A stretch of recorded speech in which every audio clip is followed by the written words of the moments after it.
Today I will give you 12 steps to set and achieve any type of goal. Whatever your dream is, whatever your goal is, it will work 100%. Step by step we will learn the strategy to become expert in your area and to gain excellence in your area. This strategy work for any type of goal, that is small, that is big, that is time bounded. You can apply this strategy for any type of goal. These 12 steps and these strategies will change your way of thinking. The first one is you should have a desire of any type of goal. तुम्हारा गोल कोई भी हो, तुम्हारे अंदर एक burning desire होनी चाहिए उस गोल को लेके. सपोज तुम्हारा गोल है एक जॉब को पाना, but you don't like to study. It means you don't have a burning desire for that job. वो जॉब तुम्हारा ड्रीम है, तुम्हारा गोल है, लेकिन तुम्हारे अंदर उस काम को करने की डिजायर नहीं है जो काम तुम्हें वहां तक पहुंचाएगा. So you should have that level of desire, that level of interest in that thing. You should have an extreme level of interest, desire and passion for any kind of goal. This is very essential to achieve any goal. If you don't have any desire for that, you will not do that work with consistency. Second is believe. Keep in your mind that the goal is achievable. ऐसा भी नहीं होना चाहिए कि तुम्हारा गोल तुमने set कर लिया कि मैं ये करना चाहता हूँ, ये बनना चाहता हूँ, और वो गोल अचीवेबल ही नहीं है. सपोज मैंने ये सेट कर लिया कि 3 महीने में मेरे को अच्छा स्पीकर बनना है, लेकिन मुझे अपनी करंट सिचुएशन को भी देखना है and the goal should be achievable. मुझे ये एक्सेप्ट करना पड़ेगा कि वो गोल टाइम लेगा. I should believe that the goal is achievable. वो टाइम लेगा लेकिन I can achieve that. That type of belief make you sure about your goal. The third is write down your goal. 97% of the people don't write. Only 3% of the people write their goal.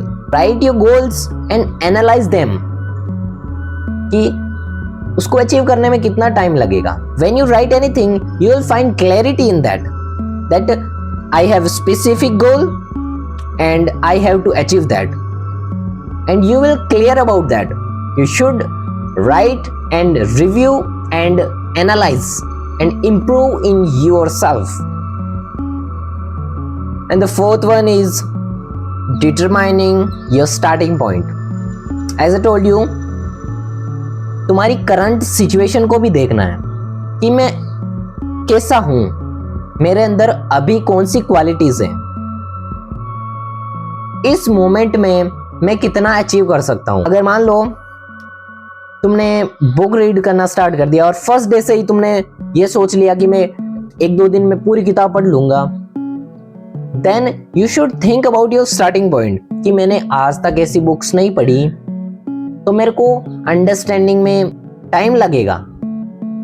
अगर मेरी English थोड़ी week है तो मुझे समझने में time लगेगा, मेरी वोकैबुलरी स्ट्रॉन्ग करने में टाइम लगेगा. You should concern about your starting point. अगर तुमने अपना स्टार्टिंग पॉइंट, तुम्हारी करंट सिचुएशन डिसाइड नहीं किए, उन पे एनालाइज नहीं किया है, देन तुम एक इमेजिनरी स्टोरीज में चलोगे. कंसर्न होना चाहिए कि कितनी छोटी चीज से स्टार्ट करना है, मेरे अंदर क्या क्वालिटीज अभी है, उनके बेस पे तुम्हें स्टार्ट करना चाहिए. जो भी तुम काम स्टार्ट कर रहे हो, जो भी स्किल, जो भी गोल हो, you should concern about your starting point. That is very necessary. Determine why you want it. If you don't have reasons, you will not achieve that.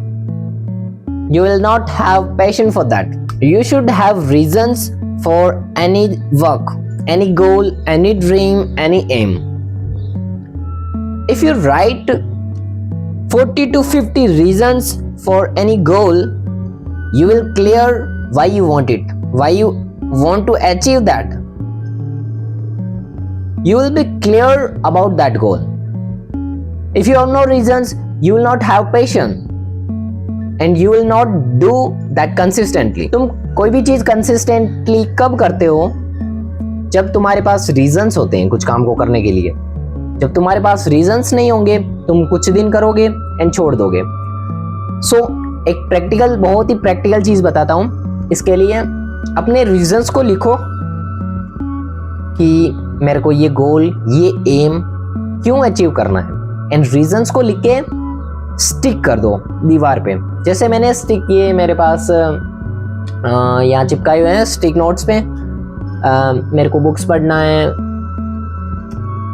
मेरे को जो भी मेरे गोल्स हैं मेरे को अचीव करने हैं, और उनके रीजंस लिख दिए मैंने कि मुझे क्यों अचीव करना है. एंड मैं अगर उनको रोज रिव्यू करता हूँ, दैट विल रिमाइंड मी, और मुझे वो चीज़ें रोज रिमाइंड करेगी काम को पुश करने के लिए, काम को स्टार्ट करने के लिए. It is also necessary to have reasons, because most of the people don't have reasons to do.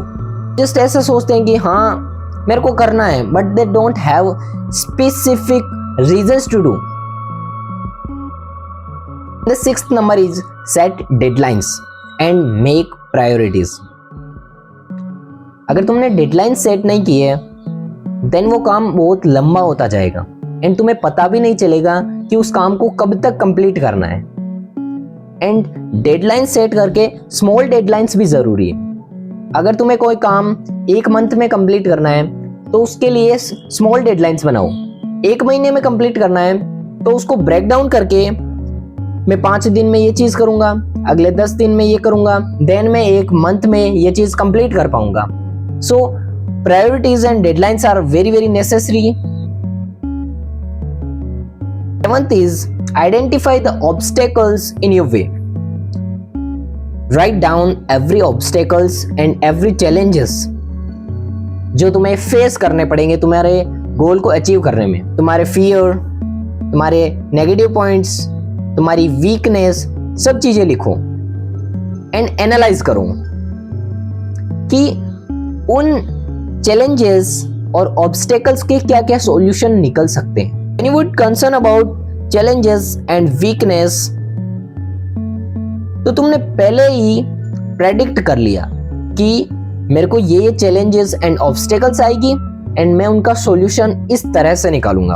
अगर तुमने गोल बना लिया और उसके लिए चैलेंजेस और ऑब्स्टेकल्स को नहीं लिखा, तो तुम्हारे लिए वो चीजें नहीं होगी. तुम्हें नए नए चैलेंजेस आएंगे, तुम फेस नहीं कर पाओगे. सो अगर तुमने पहले ही उन चीजों को डिसाइड कर लिया, पहले ही लिख लिया और उनके सॉल्यूशंस पहले ही लिख लिए, then you will be predictable. तो भी तुम्हारे काम में ऑब्स्टेकल्स आ रहे हैं, उनको आइडेंटिफाई करो. अगर टाइम का इश्यू आ रहा है, तुम चीजों को प्रॉपर टाइम नहीं दे पा रहे हो, देन सेट स्पेसिफिक टाइम, वो उसका सॉल्यूशन हो गया. 8th is determine the additional knowledge and skills.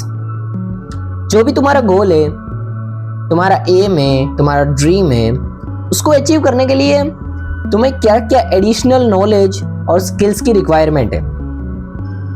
अगर तुम्हें एंटरप्रेन्योर बनना है तो ऑब्वियसली तुम्हें पता है कि उसके लिए I should have a good personality, charming personality, good speaker, और लोगों को कैसे मैनेज करना है, प्रेजेंटेशन स्किल होनी चाहिए, तुम्हारे पास एक लॉन्ग विजनरी माइंडसेट होना चाहिए, ग्रेट थिंकिंग होनी चाहिए तुम्हारी. तो तुम कंसर्न हो कि मुझे उस पर्टिकुलर एरिया में कौन कौन से स्किल चाहिए, क्या मुझे नॉलेज गेन करना पड़ेगा. अगर तुम्हें पर्सनल डेवलपमेंट में काम करना है तो उसके लिए एडिशनल नॉलेज चाहिए, तुम्हें बुक्स पढ़नी पड़ेगी, तुम्हें लोगों को ऑब्जर्व करना पड़ेगा. 9th is determine the people whose help you will need. ऐसे लोगों को सेलेक्ट करो जो तुम्हें गाइड करें. ऐसे लोगों से मिलो जो तुम्हें उस पर्टिकुलर गोल के लिए एक गुड डायरेक्शन दे सके. And I will suggest you कि कभी भी रॉन्ग एडवाइस मत लो। अगर तुम किसी से पूछने जाओगे तुम्हारे गोल के बारे में एंड वो इंसान उस चीज के बारे में उसको नॉलेज ही नहीं है, उस पे काम ही नहीं कर रहा है, वो तुम्हें एडवाइस जरूर दे देगा लेकिन वो तुम्हारे लिए वर्क नहीं करेगी। सो ऐसे लोगों से एडवाइस लो, ऐसे लोगों के साथ कनेक्ट रहो जो वो चीज कर रहे हैं वो चीज कर ली। मोस्ट इम्पोर्टेंट, जो लोग वो चीज कर रहे हैं उनसे एडवाइस लो because they are on journey. वो अच्छे से चीजों को बता सकते हैं कि कौन कौन से ऑब्स्टेकल्स आ रहे हैं। So choose right people, never ever take wrong advices. You should ask people. The 11th number is visualize your goal every single day. तुम्हारा कोई भी गोल हो, विजुअलाइज करो daily. When you visualize your goal, that send a message to your subconscious mind, and your subconscious mind पूरी try करता है उसे reality में कन्वर्ट करने के लिए। Let me give you an example कैसे विजुअलाइजेशन रियलिटी में कन्वर्ट होती है। मैंने कुछ ही दिनों पहले अपने गोल्स लिखे एंड मैं जब भी गोल्स लिखता हूँ तो उनमें एक वर्ड ऐड करता हूँ, वर्ल्ड वाइड। मैंने लिखा I want to be a world wide writer, ठीक है। देन कुछ दिनों बाद मैंने इंस्टाग्राम पर, मेरा एक पेज है, फेसलेस अकाउंट है, जिसपे मैंने पोस्ट की, अपने थॉट्स पोस्ट करता हूँ मैं, उस पर मैंने पोस्ट की और वो पोस्टेज आउट ऑफ इंडिया जा रही हैं। वहाँ के लोग भी जुड़ रहे हैं, यूनाइटेड स्टेट, कनाडा, ऑस्ट्रेलिया। सो मैंने इमेजिन किया, मैंने लिखा, मैंने विजुअलाइज किया और वो चीज़ रियलिटी में कन्वर्ट हो गई, मुझे पता ही नहीं चला।